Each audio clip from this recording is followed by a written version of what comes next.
Assalamualaikum warahmatullahi wabarakatuh. Jumpa lagi dengan Notip, Nongkrong Inspiratif. Ada satu pepatah mengatakan dengan agama hidup akan jadi terarah, dengan ilmu hidup akan jadi mudah, dengan seni hidup akan jadi indah. Nah, hari ini kita nggak bahas agama, hari ini kita nggak bahas ilmu, kita bahas ilmu teman-teman semuanya. Alhamdulillah di Notip sesi kali ini kita kedatangan tamu. Saya udah kenal lama. Tahun 2006 saya udah kenal beliau. Ya, beliau mengawalin karir dari trotoar. Trotoar. Saya ingat betul, beliau membuka lapak di trotoar, ya. Beliau bikin figura dan beliau mengawalin karir itu dari pedagang murah sampai hari ini dia punya sebuah visi besar, yaitu membangun sebuah kampung seni. Ya, kita simak video kali ini.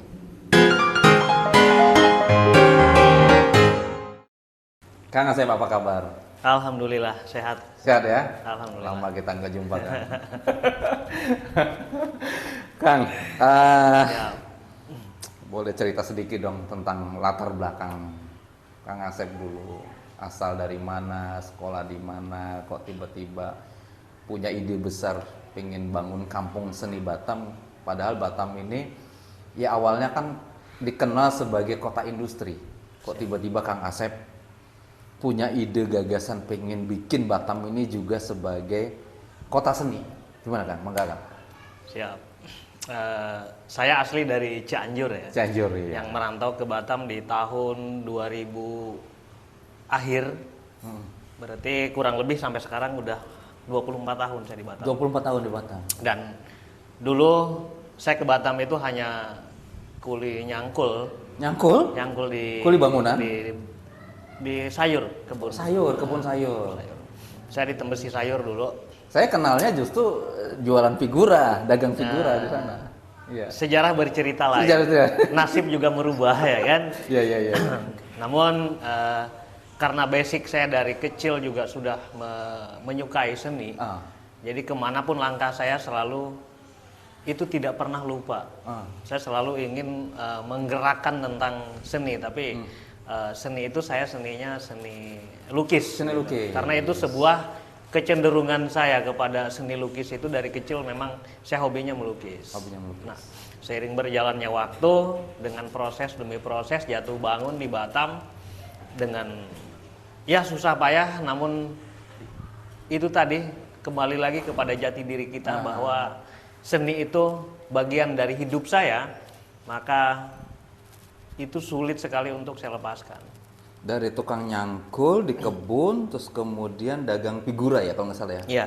Di Nagoya. Saya buka lapak dulu di kaki lima Nagoya. Di kaki lima Nagoya. Tahun berapa tuh kan?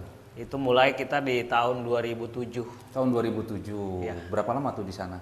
2007 sampai terakhir digusur itu tahun berapa ya? Digusur ceritanya. Digusur. Jadi saya juga ingat nih, saya punya temen, dia sekarang punya restoran, ya rumah makan besar lah. Siap. Jadi dia cerita, apa kunci suksesnya? Dulu saya jualan di trotoar, digusur sama Pol PP, karena nggak ada tempat, akhirnya saya maksain diri nyewa ruko. Dan sampai akhirnya ruko itu kebeli sama dia. Jadi digusur itu bukan sesuatu yang musibah ya kan ya, bisa jadi anugerah ya kan ya. Iya, itu kembali lagi kepada kita bagaimana cara berpikir kita. Iya. Kadang-kadang yang dianggap buruk, tapi ternyata Allah untuk merubah gerakan-gerakan yang harus memang kita lawan dengan hal-hal yang positif. Oke. Terus digusur, dari tahun berapa digusur? Saya lupa tahun berapa ya, tapi sudah lama Dari sekali sana sih. terus kemana? Dari sana saya dari ke Nagoya. Ruko Pelipak, saya nyewa ruko di sana. Namun seiring berjalannya waktu, karena waktu di Pelipak itu saya sudah mulai membangun kampung seni. Oh, sudah mulai ya. Nah, Tapi jadi- tetap yang figuranya di rukus itu Iya. ya, pelan-pelan ya. Dan sekarang saya fokus kerja di rumah, Fokus kerja di di, rumah. di kampung seni. Di kampung seni. Iya. Oke. Kampung seni. Nah, ini kan kampung seni nih, Kang. Saya cukup anti mainstream juga sih. Cukup melawan arus juga sih sebenarnya. Saya melihat karena gini Kang, saya ini kan orang seni juga. Saya sekolah di SMSR, Sekolah Menengah Seni Rupa. Kemudian idealisme saya dulu pengennya jadi pelukis profesional, ya kan? Tapi saat menikah, jadi menikah itu saya tarik ulur nih. Istri saya udah kerja permanen di Batam, saya nganggur lah. Pelukis kan identik dengan pengangguran gitu kan, nggak jelas lah. Terus kemudian saya dibawa ke Batam. Saya mau kerja apa di Batam? Karena saya nggak mau kerja di pabrik, saya nggak mau kerja di PT. Saya idealisme tinggi. Pokoknya saya mau kerjanya ya berkaitan dengan seni, mau nggak mau gitu kan. Terus istri bilang, ya udah coba dulu. Kalau ternyata 3 bulan nggak dapat kerja di Batam, balik. Dia bilang gitu. Ya udah, akhirnya saya ke Batam. Ke Batam saya kerja di advertising sebagai desain gitu kan. Tapi idealisme saya tetap pingin sebagai seni. Nyari-nyari temen, nyari-nyari komunitas. Saat itu kan susah sekali kan. Tahun 2005 saya masuk Batam. Susah kan? Di mana gitu kan ketemu temen yang sesama pelukis gitu kan. Di mana komunitas nggak ketemu. Nah itulah akhirnya saya cuma ngelihat Kang Asep di sana. Saya ngorder lah ceritanya saya itu kan. Saya pesen figura, saya sering ngobrol-ngobrol gitu kan. Nah saya muncul semangat saya untuk tetap ingin berkarya, tetap ingin melukis di tengah kesibukan yang lain. Nah saya ngelihat gini kan, Batam ini kan kota industri. Ya, betul. Memang dari kalau orang luar pasti tahunya Batam itu kota industri, pabrik segala macam. Yang notabene kan pasti nilai-nilai seni itu jarang sekali dijumpai, aktivitas seni itu jarang sekali dijumpai. Apa sih sebenarnya alasan Kang Asep kok pingin bangun kampung seni? Ada visi apa yang ingin Kalau berbicara tentang kampung seni itu panjang ceritanya. Namun kembali lagi, pertama memang seni itu bagian dari kehidupan saya. Itu yang pertama. Terus yang kedua, Batam itu kota industri yang penduduk di Batam itu sebenarnya dia penyuka seni. Sebenarnya penyuka seni. Penyuka seni. Kenapa? Karena saya sebagai pelaku yang membuat hari-hari berhadapan sama orang-orang yang mau membingkai foto, bingkai lukisan, dan sering sekali menemukan pelanggan-pelanggan yang punya lukisan yang sangat luar biasa. Saya tanya ini pasti mahal, iya, sekian puluh juta gitu. Saya belinya di Bali, Jakarta, Jogja. Berarti potensi untuk lukisan itu ada. Potensi untuk lukisan itu ada. Dan kita tahu bahwa Batam kota industri, namun di Batam juga orang kaya itu tidak kurang. Dan biasanya orang kaya itu penyuka seni. Biasanya gitu ya. Dan ketika mereka mencari lukisan yang berkualitas, tentunya yang ada di mindset mereka kan kalau nggak Jakarta, Bali. Ya. Nah, di Batam ini kita butuh sesuatu yang unik, yang bagaimana masyarakat itu bisa tahu di Batam itu ada lukisan loh gitu. Makanya saya membranding sebuah perumahan menjadi kampung seni. Kampung seni. Agar itu menjadi sebuah cita-cita saya. Kampung seni menjadi destinasi wisata yang memang menyuguhkan tentang seni, baik itu seni budaya, seni kriya, kerajinan dan lain sebagainya, itu akan menjadi sentralnya di kampung seni. Iya. Jadi gini, untuk menciptakan sebuah kota seni, ya, itu kan tentu banyak komponen-komponen yang harus dilengkapin. Siap.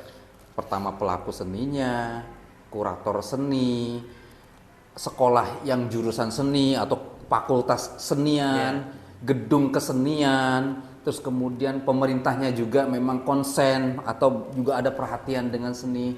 Nah, kalau kita ngelihat kayak Jogja, Bali, itu kan hidup kan, semua hidup, pelaku seni hidup, tempat beraktivitas, pameran, gedung kesenian ada gitu kan, pemerintahnya juga support, sehingga banyak pelaku-pelaku kolektor-kolektor seni, terutama lukisan ini, mereka berburu ke sana, berburu ke Jogja, berburu ke Bali gitu kan. Nah, karena memang di situ hidup. Nah, saya ngelihat Batam komponen-komponen tadi boleh dibilang masih kurang kan.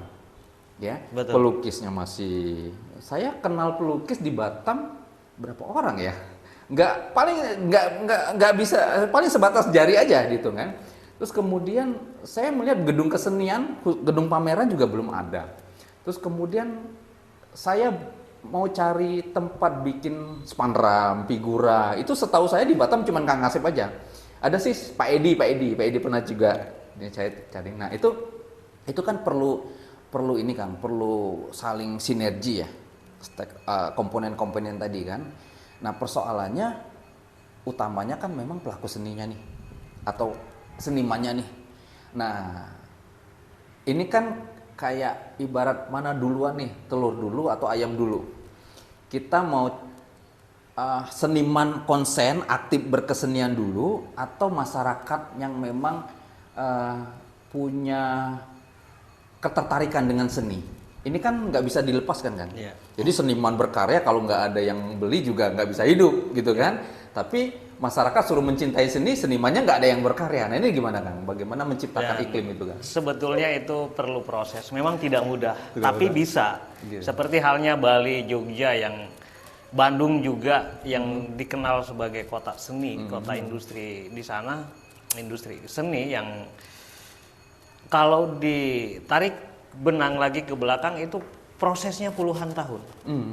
Nah di Batam dengan hadirnya kampung seni, semoga pelaku-pelaku seni itu akan bertemu, berkumpul, dan di situ akan berkembang.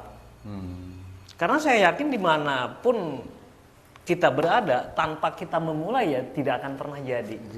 Ya. Sesuatu itu kita harus mulai dulu. Baik itu seni dan lain sebagainya, kita harus memulai. Nah, saya membangun kampung seni tidak serta-merta saya lalu mendirikan kampung seni, tidak. Saya mikir baik buruknya sebelum saya sampaikan ke masyarakat. Itu selama 4 tahun saya berdoa, saya analisa apa efeknya, baik dan buruknya. Tentu saya juga punya almarhum bapak saya yang sangat luar biasa. Beliau selalu membimbing saya bahwa apapun kamu nggak boleh takut. Yang penting jalannya benar. Yang penting ada kebenaran di situ. Kan begitu. Setuju. Yang penting kita orientasinya kepada Allah, kita mulai dari kesadaran sendiri. Jadi kampung seni itu hadir sebagai, kalau saya bilang, itu niat dari hati saya, rasa kepedulian saya. Terus saya juga bagian dari hidup saya. Kampung sini akan saya bangun, akan saya perjuangkan sampailah nanti betul-betul bisa bermanfaat untuk orang banyak. Ini mulai dideklarasikan kapan Kang kampung seni ini? Itu awal mula saya sampaikan ke masyarakat itu di tahun 2019 akhir. 2019 akhir.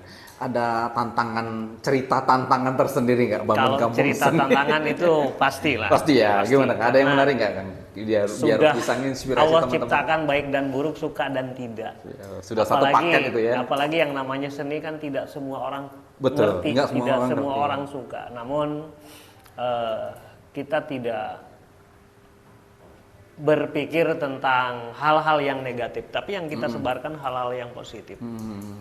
Apakah itu mudorotnya atau manfaatnya lebih baik? Kalau orang menganalisa ataupun punya opini hal-hal tentang kampung sini begini begono, ya silakan, kan tidak salah gitu. Ini kan awalnya kan kampung sini kan di Bida Karisma ya, Bida Asih 1 ya. Itu kan awalnya kan ya perumahan biasa ya, awalnya. Terus kemudian Kang Asep memunculkan ide, gagasan. Tentu kan pasti ada pro dan kontra di masyarakat. Nah itu gimana Kang? Ada cerita menarik nggak ke pro dan kontra itu? Kalau pro dan kontra sih wajar. Mereka belum paham. Oh belum paham. Tapi setelah saya bergerak mengajak masyarakat, sekelompok orang yang peduli terhadap lingkungan, karena kita mulainya kepedulian terhadap lingkungan. Kita belum berbicara tentang bisnisnya dekang dan lain sebagainya. Justru kita penataan lingkungan. Penataan lingkungan. Karena masyarakat juga melihat, masyarakat juga merasakan dengan hadirnya kampung seni, perumahan Bida Karisma semakin hari semakin terlihat rapi, tertata. Itu bagi kami sangat luar biasa. Itu kebahagiaan yang tidak bisa dinilai dengan uang. Saya lihat itu kan rumah-rumah warga dilukis, kemudian dirapikan, semua dibersih. Itu Ada sponsor kah atau kocek sendiri, kantong sendiri atau gimana Kang ceritanya Kang? Itu semua yang kita lakukan swadaya masyarakat. Oh, swadaya masyarakat. Swadaya masyarakat. Oh, Masyarakat bergerak, saya punya ide, alhamdulillah masyarakat juga. Ya udah kita jalan aja gitu. Baik itu mural, ya itu dikerjakan rame-rame. Oh, dikerjakan rame-rame. Kerjakan rame-rame. Oh, warga ya. Dan sekarang udah banyak udah beberapa rumah yang nunggu ngantri minta dilukis. Oh, nunggu ngantri minta dilukis. Iya. Oh gitu. Iya, iya, iya. Namun kita kan kembali lagi kepada modal ya. Kalau memang sudah ada bahan ya udah kita jalan. Ada sponsor yang support kegiatan? Sponsor sampai hari ini sih alhamdulillah belum ada. Ya itu makanya teman-teman jadi ya yang mau sponsorin Kampung Seni monggo silakan mampir ke Kampung Seni. Karena kita orientasinya memang dimulai dari kesadaran sendiri. Kesadaran. Bukan untuk pencapaian suatu hal yang ya mencari keuntungan dari berbagai macam itu tidak. Oh gitu. Iya, iya. Dari komunitas atau mana saja ya Kang yang sudah berkunjung ke Kampung Seni? Kalau yang berkunjung sih sudah dari beberapa negara. Udah beberapa Kebanyakan sih justru malah dari mancanegara. Oh, dari mancanegara. Kita tetangga sebelah Singapura, dari Singapura, dari Malaysia, dari pernah orang-orang bule juga. Kemarin terakhir dari Thailand. Dari Thailand ada 30 orang lebih. Mereka datang ke Kampung Seni melakukan kegiatan. Gimana Kang apresiasinya Kang antara masyarakat lokal sama masyarakat luar terhadap seni?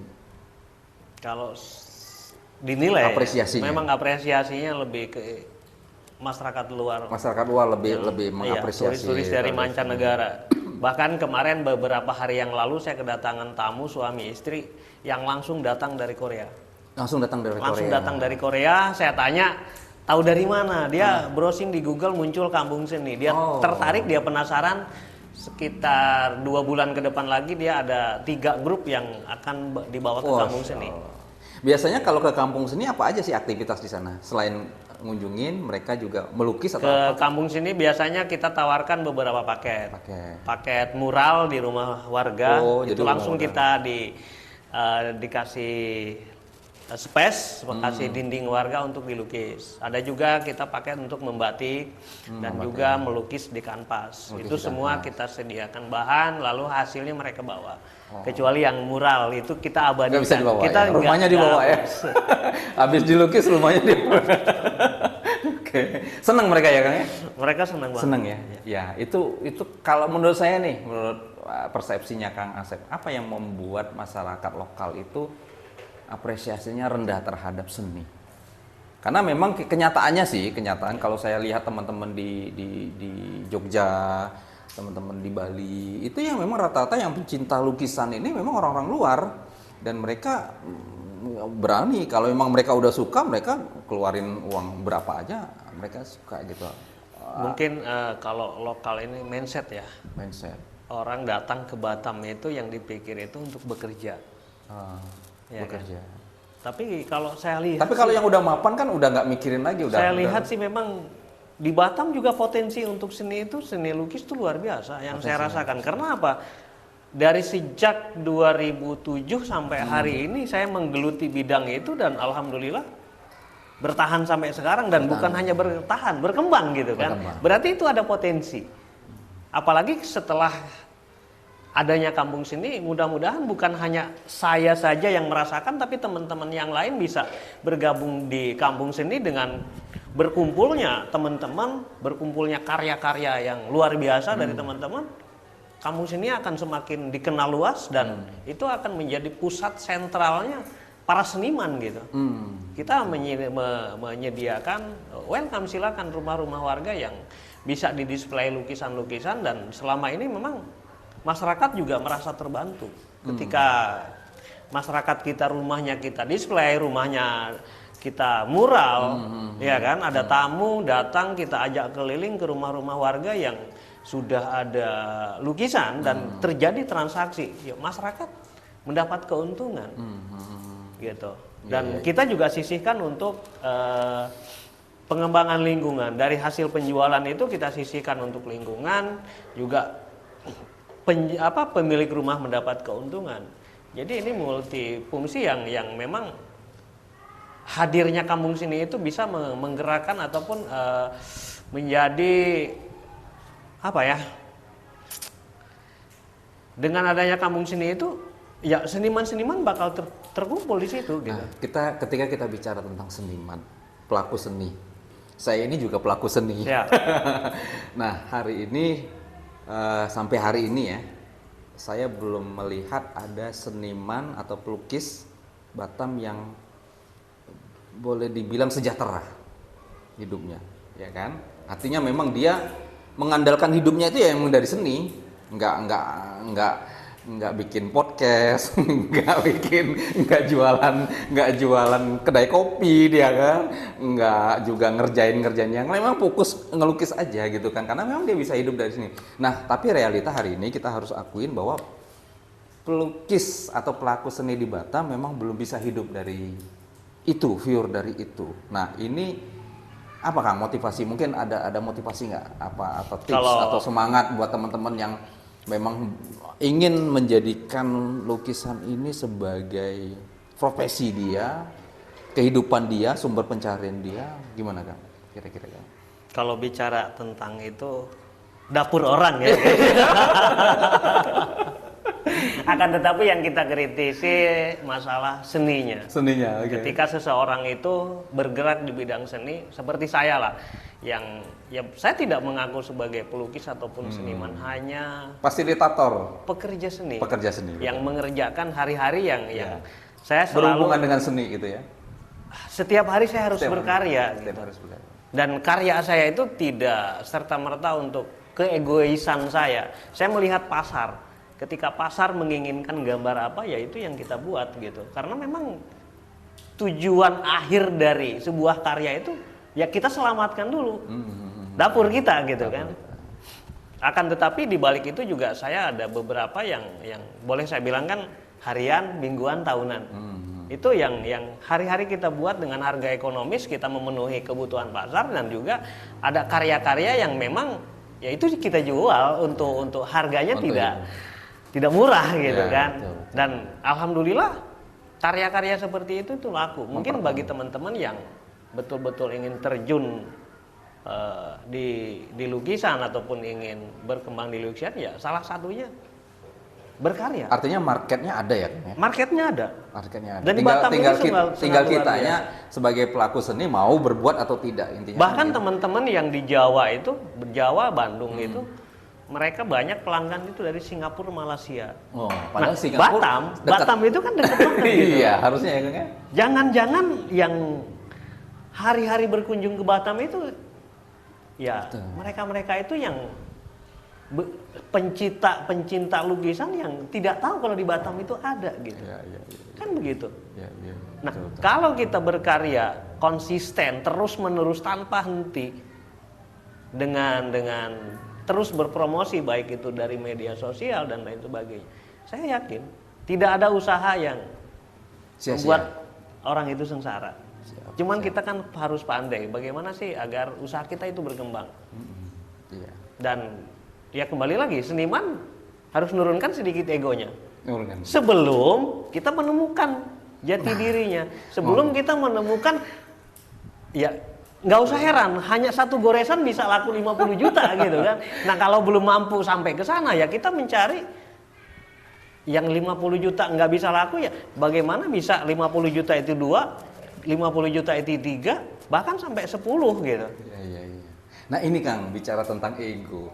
Nah, seniman ini kan memang identik dengan ego, ya kan? Kita nggak bisa pungkirin lah. Bukan ego sih, bahasa sederhananya itu idealisme. Nah, idealisme, tapi dia tidak melihat realita. Ya. Jadi dia pengen idealnya seperti ini, tapi realitanya seperti ini gitu kan. Nah, ini yang mungkin jadi persoalan kenapa pelukis-pelukis di Batam ini agak sulit berkolaborasi, ya menurut saya. Mungkin faktor itu. Tapi itu di satu sisi memang sudah fitrahnya, memang dia punya idealisme sendiri seperti itu. Tapi paling tidak ruang-ruang diskusi, ruang-ruang pertemuan, ruang-ruang kumpul ini akan menjadi semacam energi Ya, saya itu kalau lagi semangat saya down melukis, saya biasanya ke kampung seni. Lihat lukisan Kang Asep, itu muncul lagi semangat saya balik melukis lagi. Nah, itu Kang saya. Jadi itu yang sebenarnya harus diciptakan. Nah, bagaimana kan menciptakan ruang-ruang diskusi komunitas pelukis ini supaya tadi egonya itu agak diturunkan sedikit. Ayo kita bareng-bareng ngumpul, kita ingin besar bareng-bareng, kita ingin naik bareng-bareng, kita ingin ya sukses bareng-bareng sebagai seorang pelukis. Nah, itu gimana kan kira-kira? Itu idealisme itu ya hak semua orang. Hak semua orang. Namun bagaimana caranya mempersatukan dari perbedaan itu tadi. Satu contoh, dari 10 ataupun 20 pelukis, pasti kan tidak akan pernah ada yang sama. Goresan itu pasti betul. beda. Kan mazhab lukisan kan banyak macam-macam, ada realis, surrealis. Jadi kita tidak bisa untuk mengatakan, oh lukisan si Anu begini, itu nggak bisa. Justru dari perbedaan itu, kalau kita ada niatan mau maju bareng-bareng, itu sebenarnya tidak susah, itu sangat mudah. Nah, kalau sekarang di Batam mau cari galeri lukisan di mana saya tanya? Nah, iya. Iya kan? Tuh? Padahal kalau teman-teman seniman punya kesadaran untuk memiliki sebuah galeri di Batam ini tidak sulit sebenarnya. Saya kira kampung seni kayaknya perlu jadi pelopor galeri gitu, biar karya-karya kita juga bisa dipajang di galeri. Kalau di kampung seni sih insya Allah nanti ada rencana galeri, mau bikin galeri. Saya punya cita-cita itu punya galeri yang memang ya agak lumayan bagus, eksklusif lah ya, eksklusif, dan lukisan-lukisan dari teman-teman yang dipajang sudah masuk kategori yo ini layak gitu kan, itu kan akan kita angkat. Jadi kampung seni tidak dicap sebagai lukisan murah kan, betul kan gitu. Hanya lukisan itu sebagai merchandise ataupun sebagai oleh-oleh. Tapi di kampung sini juga ada lukisan-lukisan yang high class juga. Ada lukisan-lukisan yang sudah yang pelukis yang sudah nasional gitu. Nanti kita akan kolaborasi setelah memiliki ruangan ataupun gedung yang memadai, kita pasti akan lakukan itu. Nah, peran pemerintah kan mau tidak mau nih, ketika kita ingin menjadikan Batam sebagai kota pariwisata, kota seni, kan dampaknya kan juga yang akan dapat nama baik kan juga pemerintah nih. Siap. Nah, sampai sejauh ini menurut Kang Asep, gimana peran pemerintah terhadap atau respon atau atensi pemerintah terhadap dunia seni di Batam?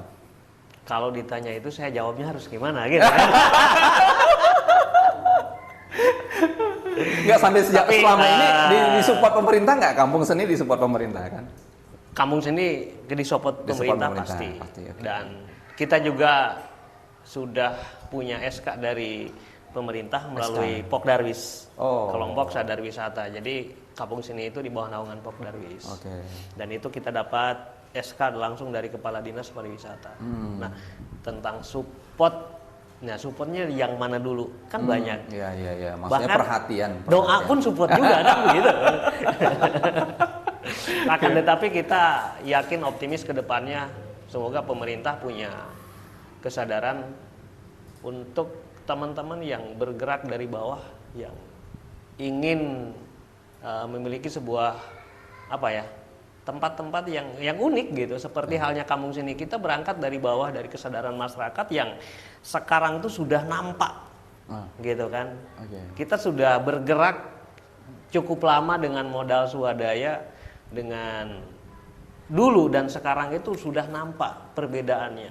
Itu artinya kita punya kemauan keras, kita punya tujuan, kita optimis kampung seni bakal menjadi sesuatu yang dapat membanggakan Kota Batam, sesuatu yang unik gitu. Itu teman-teman, jadi harus tahu diri dan ngukur diri.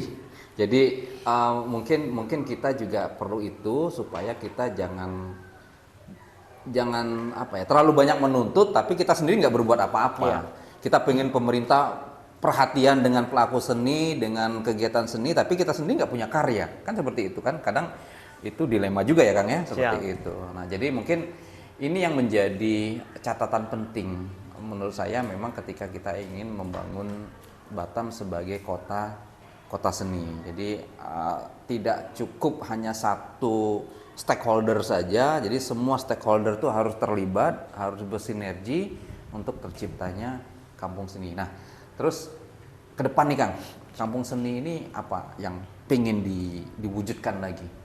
Kalau kedepannya, ya bukan kedepannya. Saya yang urgent saat ini memang kampung seni membutuhkan tempat yang layak untuk atraksi. Seperti demo melukis, gedung kesenian gitu. Oh, gedung kesenian. Kita butuh itu, untuk butuh tempat yang layak, yang memadai untuk menampung tamu-tamu, dan kita akan menyuguhkan seni-seni budaya.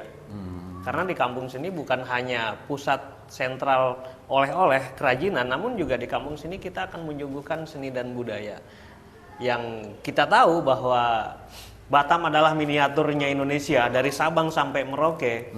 Bentuk kerajinannya juga ada, seni budayanya juga ada. Nah, itu potensi yang sangat luar biasa kalau kita bisa menggali itu. Iya kan? Betul. Itu sangat-sangat luar biasa. Itu budaya-budaya yang ada di Kota Batam dari Sabang sama Merauke itu bisa disuguhkan kepada turis-turis yang datang ke Batam. Iya. Saya kemarin ngusulkan salah satu sekolah di Muhammadiyah itu ada jurusan seni rupa, gitu kan?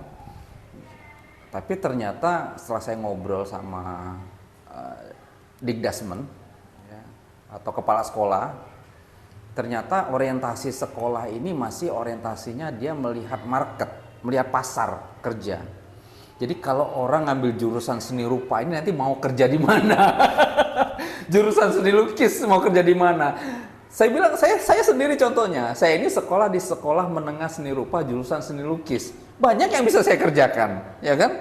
Saya juga bisa desain, saya juga bisa public speaking, saya juga bisa nulis buku, saya juga bisa memimpin beberapa organisasi. Jadi justru sebenarnya orang-orang yang punya mindset seni ini peluangnya besar, betul ya Kang ya? Makanya saya mungkin kampung seni ini juga sebagai salah satu gambaran bahwa ini ada tempat di mana nanti anak-anak sekolah bisa praktek, betul ya Kang ya? Betul. Nah, bisa praktek, bisa mereka dapat gambaran jelas bahwa oh ini sekolah seni. Bahkan saya bilang kalau memang perlu guru, saya bisa cariin gurunya. Kakak-kakak kelas saya itu udah hebat-hebat saya bilang untuk jadi guru di sini. Ya asal cocok saya bilang gitu kan, dan mereka mau ke Batam gitu kan. Nah itu maksudnya seperti itu. Nah, jadi mungkin kita perlu mendorong Kang, mendorong dunia pendidikan agar seni ini juga menjadi bagian daripada kurikulum pendidikan. Nah selama ini kan menurut Kang Asep dengan nggak tahu ya, saya pelajaran sekolah sekarang itu kalau dulu kan zaman saya SMP SMA pelajaran menggambar tuh seminggu cuma 2 jam. Sekarang nggak tahu ada apa nggak. Nah menurut saya kira-kira penting nggak Kang dunia pendidikan kita atau sekolah-sekolah kita dibuka jurusan-jurusan yang berkaitan dengan seni. Karena kalau ini nggak ada, saya pikir untuk mewujudkan Batam sebagai kota seni kayaknya tantangannya terlalu berat menurut saya. Kalau yang saya tahu sih di Batam seni lukis ataupun seni-seni yang lainnya di sekolah itu ada sih jadi eskul. Eskul. Bukan jadi mata pelajaran. Bukan jadi mata pelajarannya. Dan saya juga ngajarkan di salah satu SMP. Oh ngajar juga? Saya ngajar juga. Eskul tapi ya? Eskul. Oh gitu, iya. Kalau mau jadi mata pelajaran yang wajib itu ya kembali lagi kepada pemerintah, itu hak dari pemerintah itu sendiri. Gitu. Namun di samping itu juga bila kita mau mengembangkan tentang seni rupa, di Batam itu potensinya sangat luar biasa. Tinggal pelaku-pelaku seni itu yang ada di kota Batam itu mau maju atau tidak. Kan begitu. Kita nggak boleh mengeluh ataupun menyampaikan keluhan kalau kita sendiri juga tidak melakukan.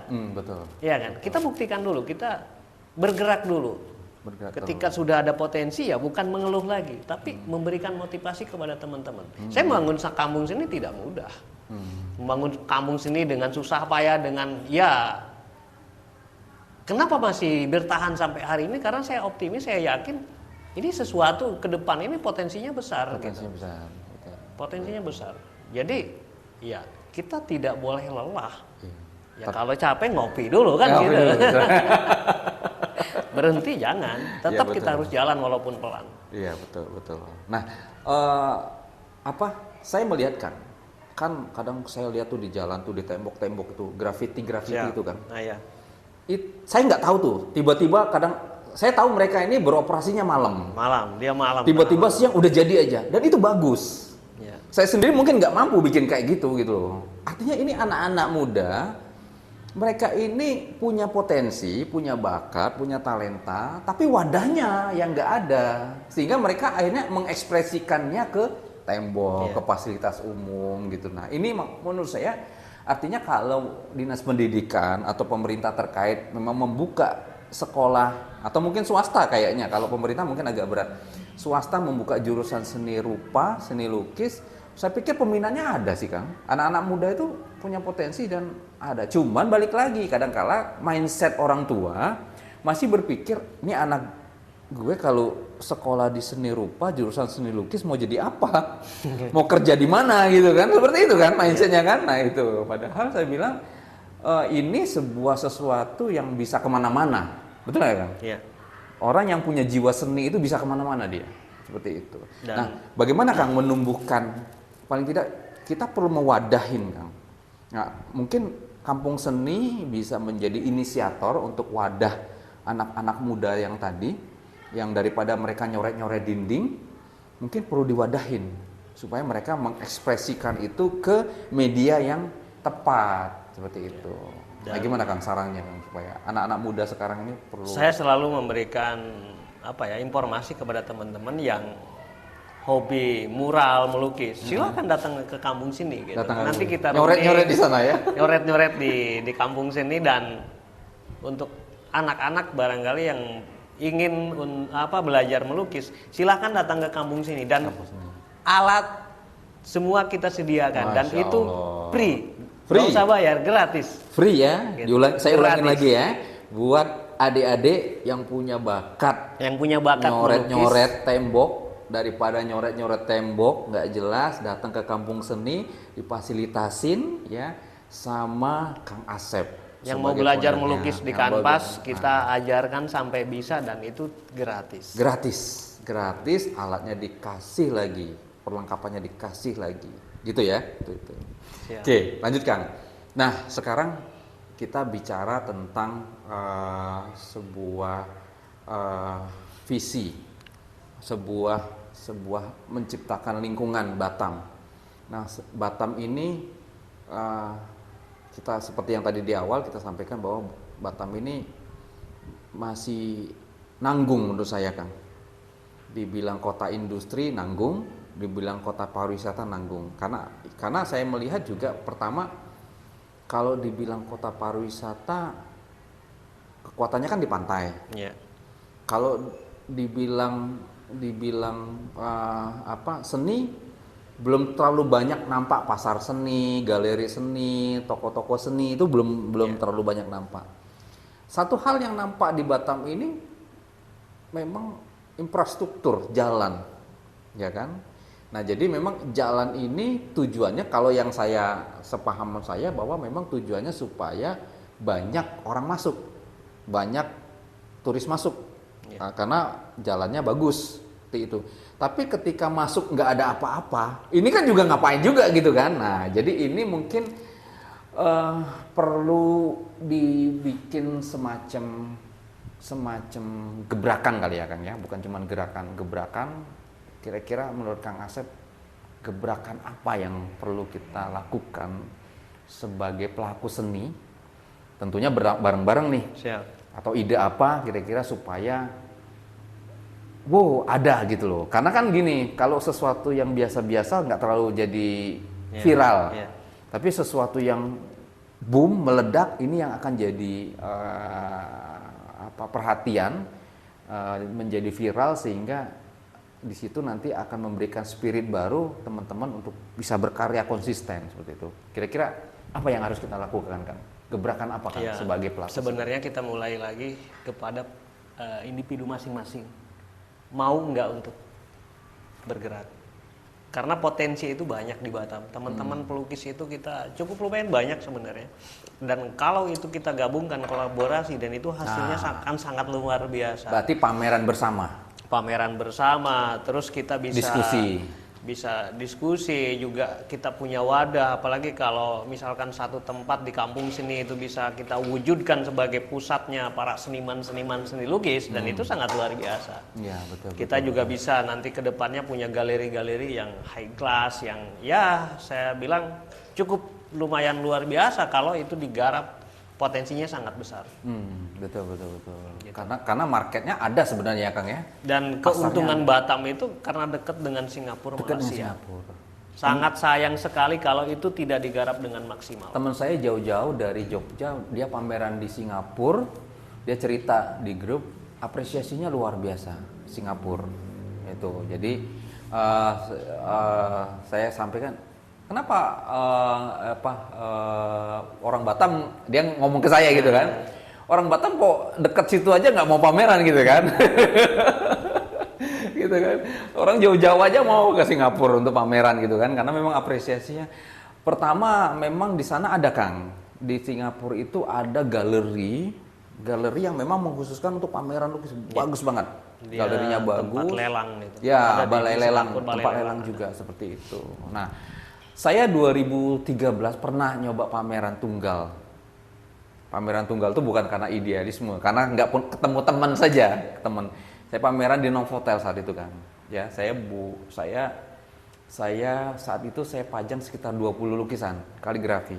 Ya kan? Saya pamerannya di lobi. Dibantu teman juga yang dia mau bantu saya. Terus kemudian saya bandrol harga lukisan saya itu kalau dibilang itu ya standar lah ya, angkanya juga nggak mahal-mahal banget dan nggak murah-murah banget. Jadi dari 20 lukisan itu ya alhamdulillah nggak ada yang laku. Jadi saya pameran nggak ada yang laku, tapi setelah saya tutup pameran, saya bawa balik karya saya, pada datang ke rumah nawar. Terus saya bilang, kenapa nggak beli di hotel? Kan beda tempatnya. Kalau beli di rumah lebih murah, katanya. Kalau beli di hotel lebih mahal. Padahal barangnya sama gitu. Nah ini kan bagaimana merubah mindset. Jadi orang itu image-nya itu kalau pameran, kalau harga lukisan di pameran itu mahal. Kalau beli di rumah lebih murah gitu kan. Padahal kan yang memang pameran itu perlu cost, betul nggak Kang? Yeah. Kita perlu sewa tempat, kita perlu promosi, kita perlu buat acara segala macam. Nah itu wajar harganya segitu. Tapi mereka tetap aja apresiasinya di ruang pameran itu tidak berbeda dengan masih menganggap ini barang dagangan. Kalau itu. Saya harus bilang tuh begini. Kalau pameran itu katanya dari pamer. Asal kata dari pamer gitu. Ya jangan memikirkan untuk laku. Jangan memikirkan laku. Iya kan? Kita mau pamer loh. Oh gitu ya. Ngapain mikir duit gitu, mikir karya gitu. Tapi kan ada modal loh kan. Orang yang berpameran otomatis sudah siap dana untuk dibuang. Gitu. Untuk acara dan lain sebagainya. Karena tujuannya untuk memperkenalkan diri, untuk membranding diri. Jadi jangan berharap itu bisa dibeli orang. Oh gitu. Nah, berarti wajar ya Kang ya? Setelah pameran itu otomatis akan dikenal luas. Baru transaksinya. Tapi kita punya tempat juga high class yang tidak sedikit pun menurunkan kualitas dan harga lukisan. Itu baru oke. Oh gitu. Jadi orang cara berpikirnya, pasti di rumahnya lebih murah, ya kan, di galerinya lebih murah. Padahal enggak. Harusnya tetap bertahan. Bagi seorang seniman itu tetap bertahan. Artinya dia membandrol harga di pameran dengan harga di rumah tetap. Justru kalau bisa lebih mahal, naik. Lebih naik. Iya benar. Itu baru namanya seniman yang punya kualitas. Punya idealisme. Punya prinsip. Jangan gara-gara kawan kasih murah, enggak begitu. Oh gitu. Setuju. Kalau mau memberikan hal-hal harga-harga murah ya jangan lukisan itu, karena orang akan taunya lukisan itu harganya sekian di pameran. Setuju. Tapi kalau kita berangkat pameran dengan tujuan lukisan ini banyak yang beli, itu salah. Kan kita mau pamer. Iya kan? Justru kadang kalau kita bertahan di harga itu orang akan penasaran kan? Nah, itu ya Kang ya. Sebelum mencapai tahapan itu, kita harus tahu diri dan sadar diri. Siapa sih kita? Betul. Sejauh mana kita karya ini? Sejauh mana perjalanan ini? Prosesnya. Orang bilang, wah jalanmu belum jauh bro. Oh iya, katanya, sebenarnya kan? orang itu beli lukisan itu kan sebenarnya bukan cuma beli lukisan, dia Iya. beli kisah. Iya. Kisah pelukis ini, proses perjalanan hidup dia untuk membangun karir sebagai seorang pelukis itu yang dibeli sebenarnya Kang ya. Kalau seorang seniman tiba-tiba muncul dengan harga lukisan sangat luar biasa dan lukisan itu masih ya Standar. kalau lukisan sebenarnya nggak standar. Iya, nggak ada standarnya. Tapi orang akan bertanya-tanya siapa sih dia? Oh, oke. Kan begitu. Oke. Tapi kalau kita berangkat dengan sejarah-sejarah, dengan perjalanan kisah yang memang kita konsisten di lukisan itu, suatu saat ya tetap akan naik. Betul. Seorang Apandi, seorang Raden Saleh bukan perjalanan mudah mempertahankan sebuah karya seni. Sehingga dia menjadi seorang pelopor. Orang akan tahu, seluruh dunia akan tahu bahwa itu goresannya Apandi. Kita meniru gaya dia, ya orang tetap beda. tidak mengenal kita, itu kan gayanya Apandi. Gayanya tetap aja Apandi yang dikenal. Kita harus menciptakan Gaya sendiri. gaya sendiri yang akan menjadi jati diri dan itu terus konsisten di bidang itu, maka akan dikenal luas. Nah, sekarang kan Kang, teknologi maju nih. Kita Ya. bicara teknologi nih. Sekarang ada media kanvas yang bisa di-print. Iya, betul. Jadi masyarakat pun sulit bedain mana lukisan, mana print. Sehingga kadangkala ini juga mengendorkan semangat pelaku seni sendiri untuk konsisten dalam berkarya. Siap. Gimana Kang menurut Kang Asep? Nah, kalau berkaitan dengan teknologi memang ada baik buruknya. Di sisi lain orang banyak menciptakan nggak usah mikir, cuman setting-setting. Print aja? Bukan. Ya, oke. Mendesain, Oke. kita mikir cari ide itu Iya. susah. Dengan teknologi sekarang ide itu mudah. Iya. Tinggal klik apa yang kita inginkan, muncul gambar, kita lukis. Iya. Nah, celakanya seorang seniman yang ketika dia harga dirinya dijual dengan harga murah, ngapain aku melukis? Tinggal print saja. Dan itu sebenarnya akan membunuh dia sendiri. Membunuh karakter. Iya. Kenapa? Orang begitu tahu itu kualitas yang dia hasilkan itu printan, orang tidak akan percaya lagi. Satu contoh misalkan saya ngelukis nih. Oke. Tiba-tiba yang lukisan yang saya jual itu setengah printan lah. Di print tapi saya gores sedikit. Dan ketika itu tahu menyebar kemana-mana, ya jatuh harga diri saya. Itu yang terjadi di era sekarang. Banyak seniman-seniman yang melakukan kesalahan-kesalahan, akhirnya dia harus terkapar.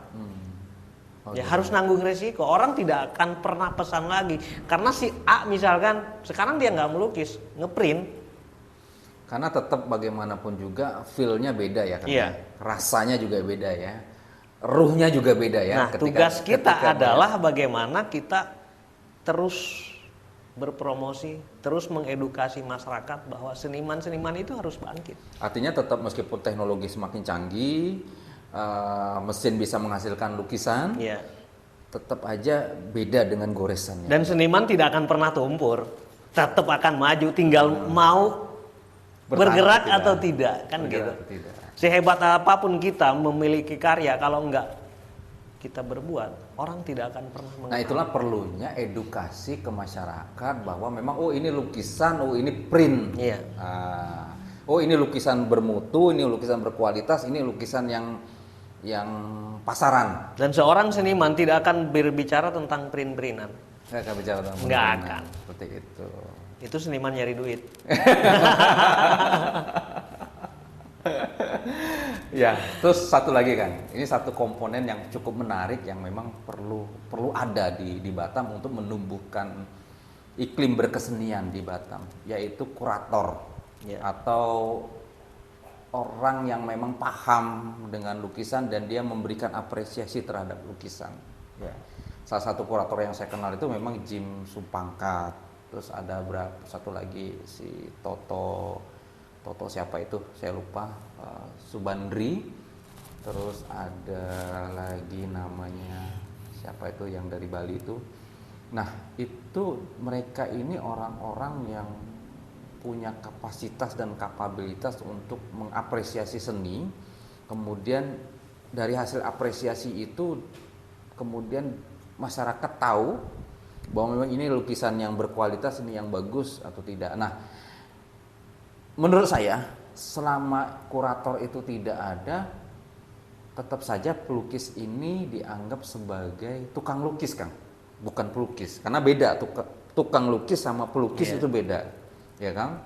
Nah, yang memberikan penghargaan apresiasi dia seorang pelukis ini ya kurator, ya kan. Masyarakat tuh menikmatin saja menurut saya. Nah, ini kurator ini hadir menurut saya sih memang dari institusi pendidikan.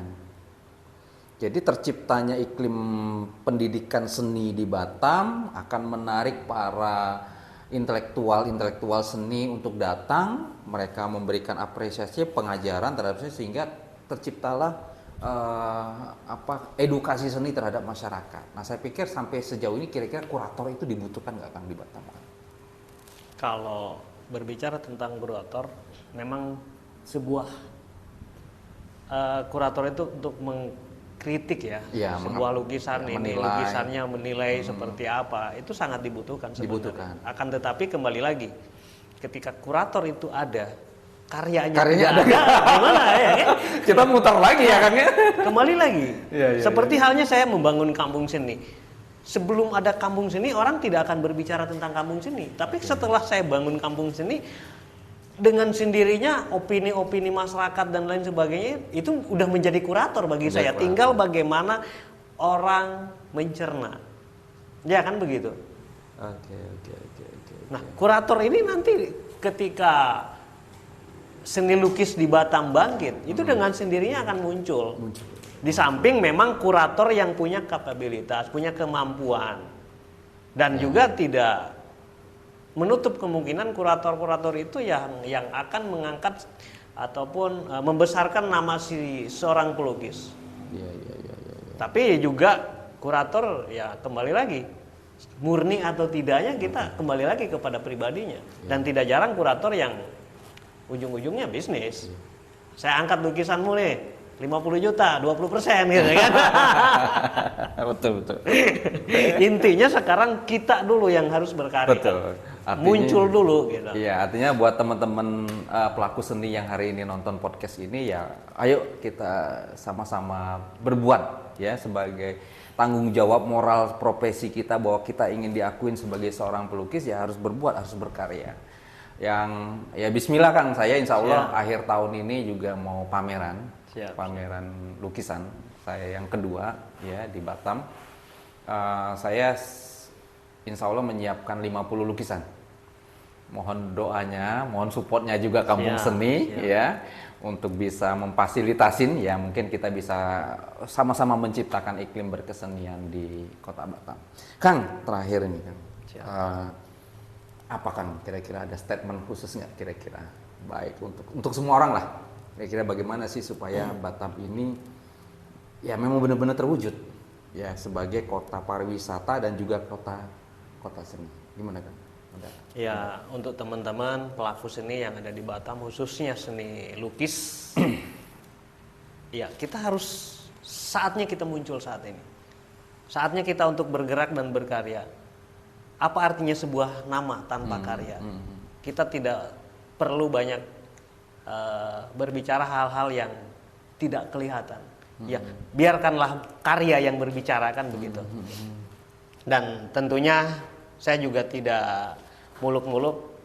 Saya juga berkarya perlahan-lahan. Saya tidak pernah bosan untuk terus berkarya, terus untuk belajar, dan mudah-mudahan suatu saat nanti ya muncul dari teman-teman juga yang memiliki karya-karya itu, mari kita kolaborasi. Mudah-mudahan juga dengan hadirnya kampung seni akan menjadi wadah untuk teman-teman para pelaku seni yang ada di Batam. Siap. Ya. Ada satu kalimat dari Presiden Soekarno. Dia mengatakan, dia itu seorang kolektor seni, pecinta seni. Presiden Soekarno itu, dia pernah mengatakan begini, mencetak 100 insinyur itu lebih mudah daripada mencetak 10 pelukis. Artinya pelukis ini memang sesuatu yang profesi yang tidak mudah untuk bisa bertahan dan konsisten. Kenapa? Karena memang tantangannya memang berat, banyak ya. Tapi ketika memang itu sudah menjadi passion, sudah menjadi ruh dalam dirinya, apapun profesi yang dia jalani, dia tetap tidak akan meninggalkan profesi itu. Kang, itu Kang, terima kasih banyak udah hadir di Notip Nongkrong Inspiratif hari ini. Mudah-mudahan bermanfaat. Terima kasih dan teman-teman semuanya. Demikianlah Notip kita hari ini ya, Nongkrong Inspiratif. Podcast ini didukung penuh oleh Lajismu, Lembaga Amil Zakat Muhammadiyah. Terima kasih. Saya Andi Gunawan. Terima kasih Kang Asep ya. Lajismu Batam memberi untuk negeri.